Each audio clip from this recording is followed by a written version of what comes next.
ёдовар мешавем ки дар робита ба дастоварди навбатӣ як гурӯҳ омӯзгорон ва донишҷӯёни муассисаи давлатии таълимии коллеҷи тиббии ҷумҳуриявӣ суҳбати мо доир карда мешавад ки дар рафти барнома бо иштирокчиён шинос хоҳед шуд. нахуст дар оғози барнома ман мехостам суҳбатро аз омӯзгорон оғоз карда бошем. феълан дар бораи охирон дастоварде ки муассиса яъне ки омӯзгорон ба даст овардан дар чӣ гуна намоишгоҳи байналмилалӣ омӯзгорон иштирок намуданд ва кадом лоиҳаи худро пешниҳод намуданд ки соҳиби медали тилло гаштанд. Марҳамат. бо дастгирии асосгузори сулҳу ваҳдати миллӣ пешвои миллат президенти ҷумҳурии тоҷикистон муҳтарам эмомалӣ раҳмон соҳаи илму маориф ва тандурустӣ дар мамлакат бо дастовардҳои назаррас ноил гардида истодааст. боиси ифтихор аст ки ду корманди мо ки дар намоишгоҳи байналмилалӣ ки дар давлати қувайт шуда ки гузашт дар моҳи феврал омӯзгорони муассисаи мо соҳиби ҷойи аввал медали тилло вай дар намоишгоҳи байналмилалӣ ки дар 70 кишвари ҷаҳон соҳиби ҷойи аввал ва медали тилло сазовор гаштанд. ин ифтихори коллеҷи мо аст.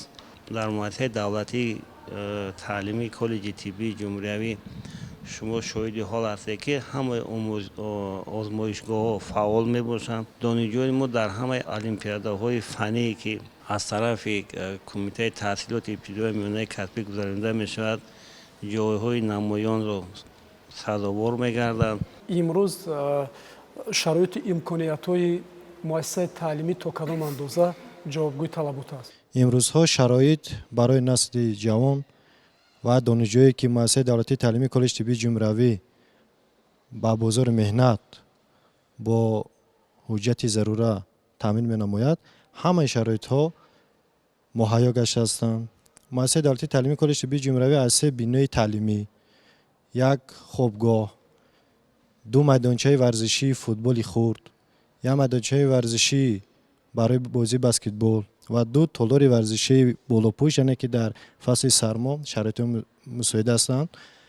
инчунин дар муассиса маркази саломатии стоматологӣ, маркази гиёҳдармонӣ вобаста ба ихтисосҳое ки дар муассиса амал мекунанд дар кафедраҳои тахассусии озмоишгоҳҳо фароҳам оварда шудагӣ ҳастанд ки донишҷӯён дар дарсҳои амалӣ ва назариявӣ саривақт самаранок аз ҷониби мудирони кафедра, омӯзгорони фанӣ аз ӯ истифода мебаранд. боиси хушнудист ки дар олимпиадаҳои тахассусӣ ки байни коллеҷҳои тиббии ҷумҳуриявӣ ҳарсола дар моҳи май баргузор мегардад, муассисаи давлатии таълимии коллеҷи тиббии ҷумҳуриявӣ тӯли 3 соле ки фаъолияти деканӣ дорем сазовори ҷойи аввал гаштааст. инчунин дар олимпиадаҳои фанӣ ки аз ҷониби кумита оид ба таҳсилоти ибтидоӣ ва миёнаи касбӣ баргузор мегардад, инчунин донишҷӯи мо ҷойҳои намоёнро ишғол мегарданд ки ҳамаи ин гувоҳӣ аз он медиҳад ки тамоми шароитҳое ки барои донишҷӯён муассиса фароҳам оварда шудааст, ин натиҷаи ин ҳамин шароитҳое ки амал мекунад, мо фикр мекунем ки аз аму шаҳодат медиҳад ва заҳматҳои шабонарӯзии роҳбари муассиса, омӯзгороне ки бо донишҷӯёне ки дар озмунҳо иштирок мекунанд, ин самараи меҳнатҳои софидилонаи амно мебошад. дар муассиса инчунин барои дар озмунҳои илм фуруғи маърифат тоҷикистон ватани азизи ман донишҷӯё дар кафедраи забони тоҷикӣ сабақ меомӯзанд, омодагӣ мебинанд, дар то сатҳи ҷумҳуриявӣ бо ифтихорнома ва сипоснома ва бо ҷойҳои ифтихорӣ сазовор гаштааст. дар озмунҳои байналмилалӣ аксарият ҳолатҳо тариқи маҷозӣ дар конферансҳои байналмилалӣ тариқи маҷозӣ баромад мекунанд, соҳиби сертификат мегарданд. то давраи ҷумҳуриявӣ дар илм фуруғи маърифат бо сазовори ҷойи дуюм гаштаастанд ки ин гувоҳӣ аз он медиҳад ки меҳнатҳои софидилона буд. омӯзгорон дар муассиса кафедраҳо бахусус аз фанҳои табиию риёзӣ чӣ гуна фаъолият доранд, то кадом андоза фаъолияти назаррасро ба роҳ монданд? бо дастгириҳои ҳамешагӣ асосгузори сулҳу ваҳдати миллӣ пешвои миллат президенти ҷумҳурии тоҷикистон муҳтарам эмомалӣ раҳмон ҳама дастгириҳо дар муассисаи давлати таълимии коллеҷи тиббии ҷумҳуриявӣ ҳаст, ҳама шароитҳо муайян ҳастанд. ногуфта намонад ки ду соли охир соли 2024 соли 2025 донишҷӯёни мо дар олимпиадаи фани тахассусии ҷумҳуриявӣ аз тарафи вазораи тандурустӣ ва ҳифзи иҷтимоии аҳолӣ جمهوری تاجیکستان تشکیل کرده می شود. هم سال 2024 هم سال 2025 سزاوار جایهای یکم، دوم، سوم و افتخاری گشتم. از آموزگاران یعنی که فهمیده شد دویر به نتیجه های به دست آورده، اکنون از دانشجویان میخواستیم بفهمیم که دانشجویان در کدام آزمون ها اشتراک نمودند. مرحبا. سرول مینداری خودم را به اساسگذاری صلح و وحدت ملی، پیشوای معظم ملت، پرزیدنت جمهوری تاجیکستان محترم امامعلی رحمان میرسانم که برای ما جوانان دوران استقلالیت چنین شرایط‌های با نفوذ را براه ماندند. من در یک چند از آزمون‌های جمهوریوی به مانند علم فروغ معرفت از روی نامیناسیون تکنولوژی اطلاعاتی تشخیص و طبابت نوری اشتراک می‌نمایم. باز در آزمون جمهوریوی فروغ صبح دانایی کتاب است از روی نامیناسیون ایجاد نظم هستم. یک چند شعر و مقاله های من باشد در گازیته های جمهوریوی به چاپ برآمدند. در گازیته آموزگار به چاپ برآمده سال 2024. در گازیته پیام دوشنبه که این گازیته از طرف رئیس شهر محترم رستم امامعلی هست به چاپ برآوردم. در چنین آزمون های جمهوریوی اشتراک نموده سزاوار جایهای نمایان گردیدم. نسل استقلال و صلح و وحدتیم، پیروان پیشوای ملتیم. ما میخواستیم بفهمیم که از روی کدام نامیناسیون در آزمون علم فروغ معرفت شما اشتراک نمودید؟ من در آزمون جمهوریوی علم فروغ معرفت از روی نامیناسیون تکنولوژی اطلاعاتی تشخیص و طبابت نوری اشتراک کردم. بار اول است که شما در آزمون علم فروغ معرفت اشتراک نمودید؟ بار دوم است. در یک چند از کوتا های پرزیدنتی اشتراک کردم، در یک چند از برنامه ها، کنفرانسی های بین دانشجو خوانندگان اشتراک ورزیدم. من به همسالان خودم توصیه دادنی هستم که در چنین آزمون ها اشتراک نمایند، سویه دانش خود را بلندتر گردانند، از خواندن و از یاد کردن مجموعه اشعار شاعران از گذشته خود با خبر باشند. امروز در کالج طبی جمهوریوی چگونه شرایط ها برای شما در رفت تحصیل یعنی که مهیا شده است؟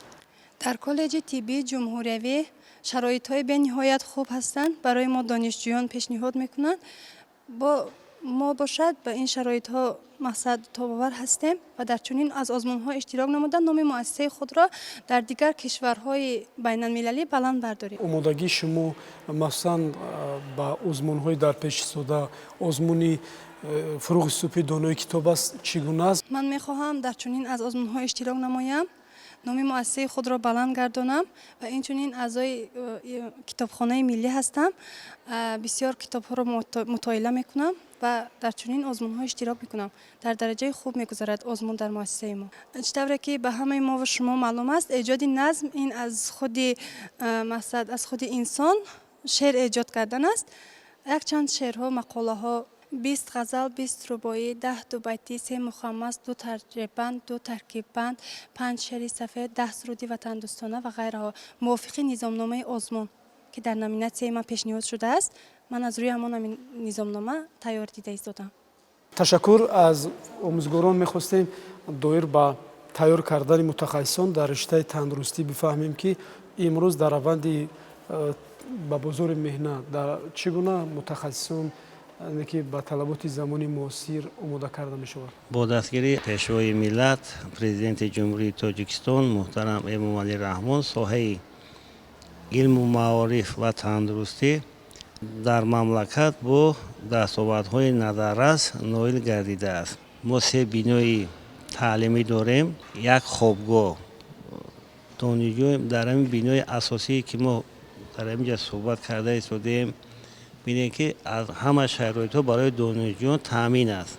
در همین آشیانه چهارم ما صنفخانه سیمولاسیونی که داریم که دانشجویان همه روزه هر یک دانشجو وابسته از آموزگارش آمده در این صنفخانه ها یعنی که هم یک سیستم دیوالی میگن. این چنین دانشجویان ما در مرکزهای سلامتی رفته اونها هم تجربه آموزی هم درس‌های نظریه و عملی خودشون میگذرونن. با نظر آموزگاران چی باید کرد که صف اشتراکچیان آزمون ها باز هم بیشتر گردد؟ مؤسسه دولتی تعلیمی کالج طبی جمهوریوی تیاری گروه‌های با آزمون‌ها مخصوصا با آزمون‌های علم فروغ معرفت صبح دانایی کتاب است رفته است. این چون تیاری گروه‌های المپیاد تیار هستند برای المپیاد تخصصی که در پیش در ماه می میگذرد.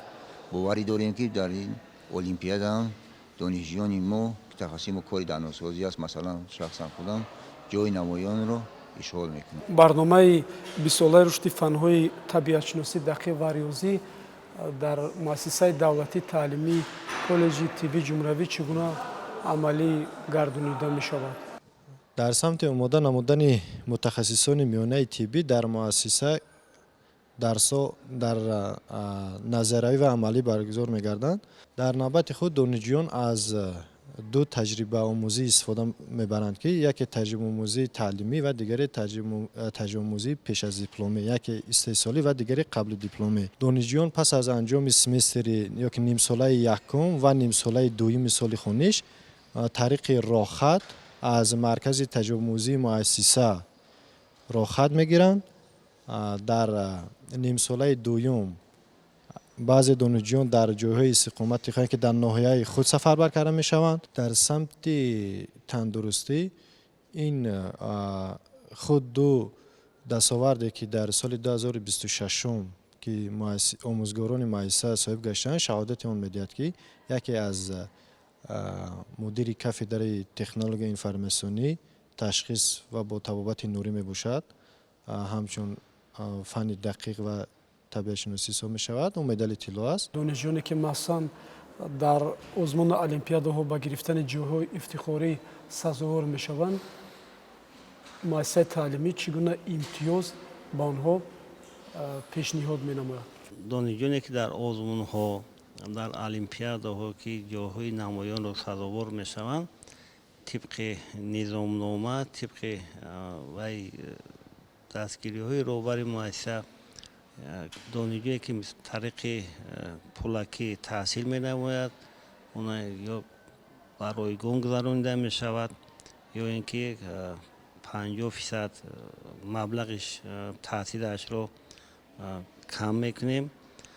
وظیفه اساسی ما آموزگاران مؤسسه دولتی تعلیمی کالج طبی جمهوری البته تیار کردن متخصصان سوهای میانه طبی به طلبات بازار ملت جوابگو است و ما حرکت میکنیم که از همه شرایط های استفاده برده متخصصان سوهای کسبی سوهای طب رو با طلبات بازار ملت جوابگو با استحصالات سفربر کنیم.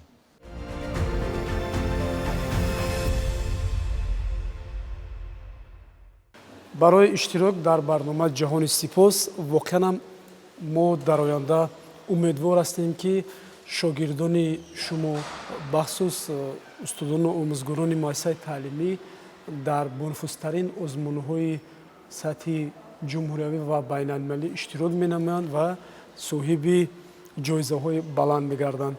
بینندگان گرامی یادآور می‌شویم که وابسته به دستاوردهای مؤسسه دولتی تعلیمی کالج طبی جمهوری صحبت ما اینجا به پایان می‌رسد. تا برنامه‌های دیگر سربلند و کامیاب باشید.